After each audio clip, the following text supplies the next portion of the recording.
Okay, so now that we are ready to warp our loom, I'm going to turn that over and I'm going to attach the wildfire to the back button.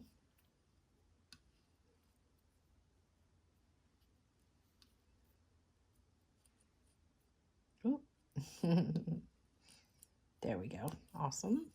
Okay, so we have that nice and tight. Now, guess what? Guess what this end looks like?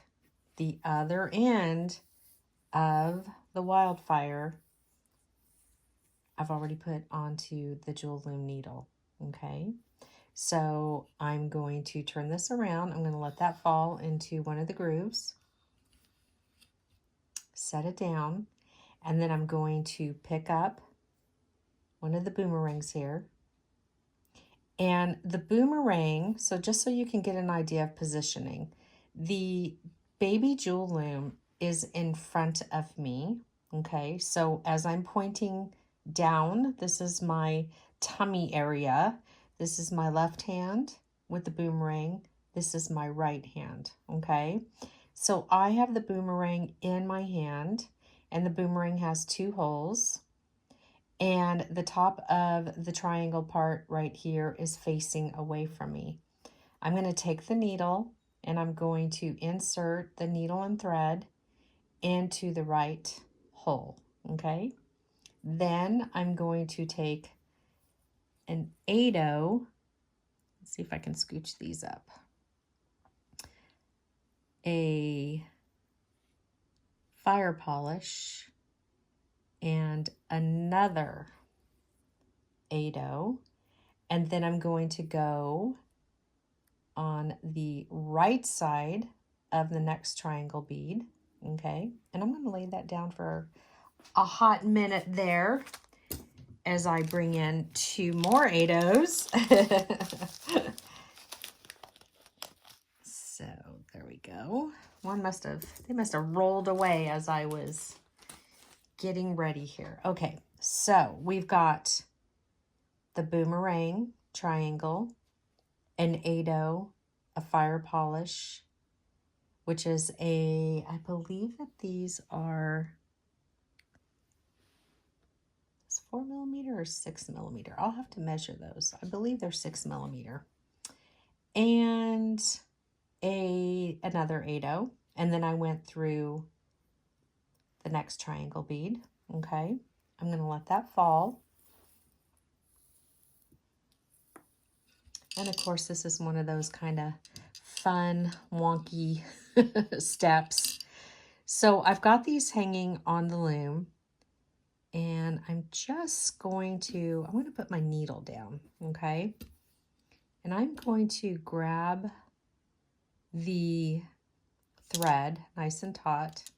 I'm going to come around the back, and I'm going to go around twice just to kind of help me out as I come back up and skip 4. 1, 2, 3, 4. Okay.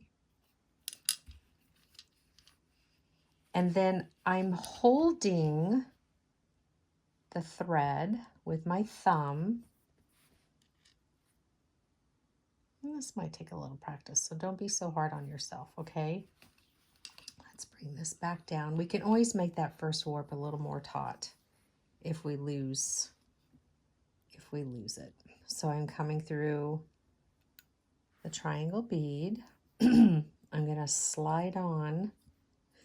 I promise you, this is the only wonky step here. And you know what? This is one of those, like, you're going to do it and then you'll be like, well, you know what, Jules? Thank you for teaching me that, but I figured if I did it this way, so you might be able to get to the same place, right? We always learn kind of like what works for our body there. So now we have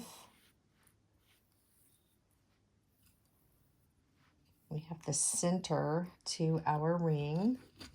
And so we kind of came out of our groove there, but not to worry. We can make all of these things perfect. Okay. So we did lose our tension a little, so I'm just going to back up.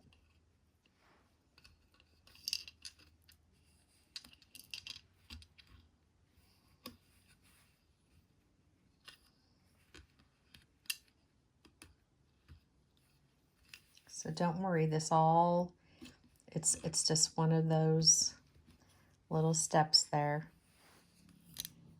And it's good to be doing this together. Let's undo this a little bit. I think that's going to be better actually.